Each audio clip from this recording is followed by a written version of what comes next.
The cornfield near Sharpsburg, Maryland, was not golden or gentle on that day. It was a threshing machine of death. The year was 1862, and the date, September 17th, would mark the bloodiest single day in American history. The air was thick with the sulphurous stench of gunpowder, the screams of wounded men, and the eerie, constant boom of cannon fire ripping through flesh and bone. In the middle of this absolute slaughter, where seasoned soldiers lay weeping in the dirt and surgeons amputated limbs with rusted saws, a small woman in a bonnet was moving against the tide of retreating soldiers. She was not a soldier. She carried no rifle. She carried canteens of soup, bandages, and lanterns. She was pushing her way toward the smoke of the front lines, directly into the mouth of hell. Her name was Clara Barton. She was a clerk from Washington, D.C., a woman who had spent her life in safe, quiet rooms, but who possessed a courage that outshone the generals leading the charge. On this day, she would become known as the Angel of the Battlefield. This is the story of a woman who refused to let men die alone, a woman who founded the American Red Cross, and a woman who proved that compassion is the bravest weapon of all. To understand the steel spine of Clara Barton, we have to look at the iron will that forged her. Born in 1821 in Massachusetts, Clara was a painfully shy child. So shy, in fact, that her mother was convinced she would never be able to function in society. She was prone to panic attacks and breakdowns.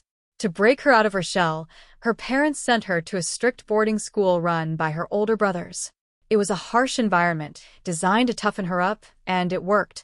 It buried her shyness under a layer of discipline, but it also instilled in her a deep empathy for the suffering of others. She became a teacher at the age of 15, moving to New Jersey to establish a free school for the children of workers' families. She was a pioneer in education, but the quiet life of a schoolteacher couldn't contain her restless spirit. She moved to Washington, D.C. in 1854 to work as a clerk in the U.S. Patent Office. It was one of the few federal jobs available to women at the time. She was brilliant, memorizing complex technical drawings and legal jargon with ease. But while her days were filled with the dusty silence of government archives, her nights were filled with a growing sense of dread. The clouds of civil war were gathering on the horizon. When the Civil War finally erupted in April of 1861, Clara Barton was not content to sit in her office and file patents while the country tore itself apart. She felt a burning desire to help. However, she faced a wall of bureaucracy and prejudice. The government did not want women on the battlefield.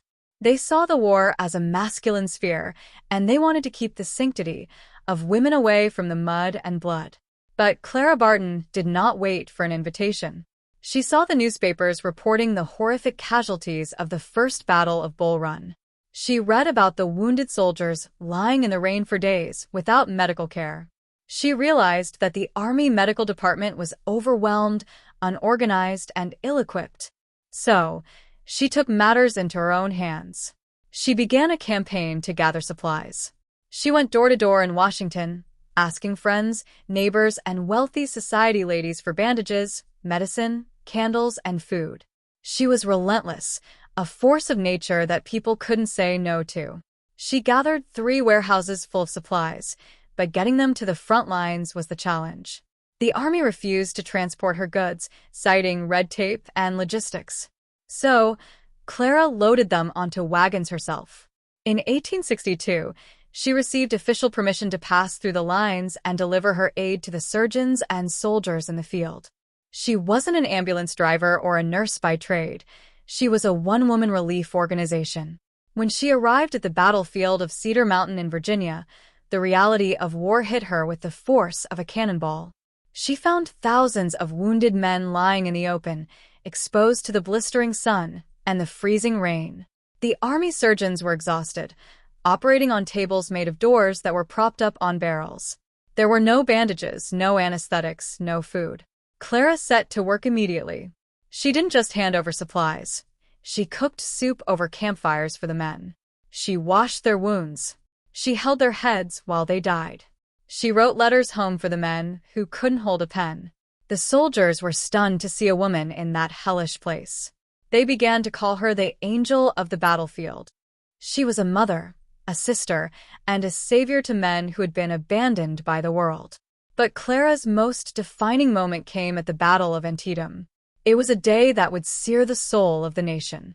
General Robert E. Lee's Army of Northern Virginia clashed with General George McClellan's Army of the Potomac. By the afternoon of September 17th, over 23,000 men lay dead or dying. Clara Barton arrived at the battlefield while the battle was still raging. Most civilians and medical staff had retreated to the safety of the rear lines. But Clara went to the front. She set up a relief station in a farmhouse near the famous Sunken Road. The scene was a nightmare of violence. The artillery was so thick she described the air as seething with bullets. Her carriage was struck by a shell, killing one of her drivers and her horse. She barely escaped with her life. But even under direct cannon fire, she refused to leave. She realized that the surgeons were operating in the dark, running out of lanterns and chloroform. She got a lantern, held it up over the operating table, and became the source of light during the darkness of that blood-soaked night. The story of the sleeve is the most famous legend of Antietam. It is said that a bullet passed through Clara Barton's sleeve, grazing the fabric of her dress and killing the soldier she was tending to. She looked down at the blood on her own arm, saw the dead man, and simply kept working. She did not flinch. She did not scream. She continued to hand water to the thirsty and bread to the hungry. She moved from one wounded man to another, her apron stained with the blood of strangers. She worked for days without sleep, her hands raw and her body exhausted. She was not a nurse in the clinical sense. She didn't have a degree. She was a humanitarian. She brought humanity to a place that had become a slaughterhouse. Her presence at Antietam proved that courage isn't about fighting. It is about refusing to look away when others are suffering. She stayed on that battlefield long after the battle ended, helping to identify the dead and bury the fallen. She wrote to friends in Washington that she had slept at night wrapped in her blood-stained dress. However, Clara Barton's service did not end when the guns fell silent. She recognized a different kind of agony on the battlefield, the agony of the families. Thousands of men were listed as missing. Their mothers and wives waited at home, desperate for news, but the government offered them nothing. Clara decided to find them. She established the Office of Correspondence with Friends of the Missing Men of the United States Army. She traveled to the notorious Confederate prison camp at Andersonville in Georgia, a place of starvation and death. She interviewed the survivors. She took down the names of Union prisoners, recorded the conditions of their confinement, and brought that information back to the North. She delivered over 30,000 answers to families, closing the chapter of grief for thousands of households. She brought closure where there was only despair. It was a mission of pure empathy, undertaken while she was still physically broken from her time on the front lines. In 1865, the Civil War ended, but the wars in Clara Barton's life were far from over. She was exhausted, suffering from severe nervous exhaustion and a breakdown. She was ordered by her doctor to travel to Europe to rest. It was in Geneva, Switzerland, that she found her true calling. She met Dr. Henry Dunant, the founder of the International Committee of the Red Cross. She learned about their noble mission, to protect victims of war based on neutrality and impartiality. Clara was captivated. She saw the logic, the humanity, and the efficiency of the organization. She realized that America needed a similar organization. She dedicated the next decade of her life to the singular goal of establishing an American branch of the Red Cross. It was a mission that would prove harder than any battlefield. She returned to the United States, but she found that politicians in Washington had no appetite for it. The government was war-weary and reluctant to sign treaties that might commit them to future foreign conflicts. They rejected her proposal, arguing that the U.S. should not interfere in European affairs. Clara was not deterred. She was the first woman to head a government bureau, lecturing, writing, and lobbying tirelessly. She became a fixture in the halls of Congress, buttonholing presidents and senators. She used her fame as the angel of the battlefield as leverage. She argued that the Red Cross wasn't about war, it was about humanity. It was about helping victims of natural disasters like hurricanes and earthquakes and protecting wounded soldiers regardless of the side they fought on. Her persistence was legendary. Finally, in 1881, 17 years after Antietam, President James A. Garfield signed the treaty establishing the American Red Cross. Clara Barton was made its first president at the age of 60. At the age of 60, when most people were retiring to their rocking chairs, Clara Barton led the American Red Cross into the field. She did not run the organization from a desk. She led it from the trenches. In 1884, she went to the Mississippi River flood zone, distributing food and supplies to devastated families. In 1889, when the Johnstown flood killed over 2,000 people in Pennsylvania, she led the relief effort at the age of 67. She personally supervised the distribution of aid, ensuring that women and children got the shelter they needed. She even traveled to Cuba during the Spanish-American War in 1898, setting up aid stations for soldiers and civilians. Her drive was relentless. She was a small, frail woman with a voice of command and a will of iron. She slept in tents, she ate army rations, and she worked in the mud alongside her much younger volunteers. She earned the respect of every soldier she helped. They called her General Barton, a testament to her leadership and grit. Clara Barton's life was not without its difficulties. She was stubborn. She clashed with other board members who wanted to modernize or politicize the Red Cross. She resisted professionalizing the organization, insisting on the old values of personal service and volunteerism. Her management style was often criticized as disorganized or too autocratic. She eventually resigned as president in 1904 at the age of 83. She did not retire quietly, however. She spent her final years lecturing and advocating for women's suffrage. She believed that if women were allowed to vote, society would be more compassionate and less prone to war. She had fought for the rights of the wounded, and now she fought for the rights of women.